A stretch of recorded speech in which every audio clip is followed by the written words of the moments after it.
ikaenda ikakuwa miezi 3, akaenda akasema miezi 6.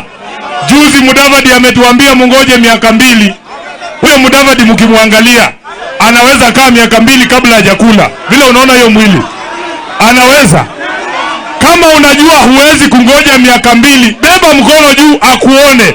Kama unajua huwezi ngoja miaka 2, ambieni Ruto tunataka kula leo. Mnakula leo ama next week? Leo ama next week? Na kama unajua hivyo, na nimewaambia hiyo masikio imefunikana kabisa. Wananchi wanalia, madaktari wanalia, wale viongozi wanalia. Amekataa kutusikiliza, amekataa kusikiza sauti ya hasla, amekataa kusikia mama mboga, amekataa kusikia kila mtu. Nyinyi mnasema namna gani?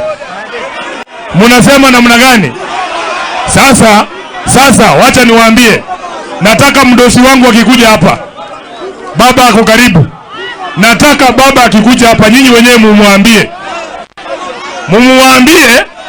anakuja, mumwambie Sifuna amesema tafadhali baba usinitume kuongea na hii watu hawashikanishangi network tena. Tukianza hii maandamano kaende. Wangapi wanasema seneta wa Nairobi asirudi kuongea na hii watu?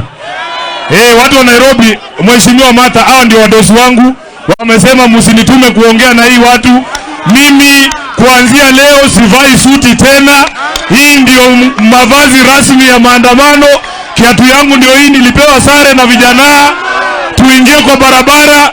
The next time tunavaa suti ni wakati tunasikia baba ameshika Biblia anasema mimi Raila Amolo Odinga na hapa ya kwamba nitarudisha bei ya unga ifike.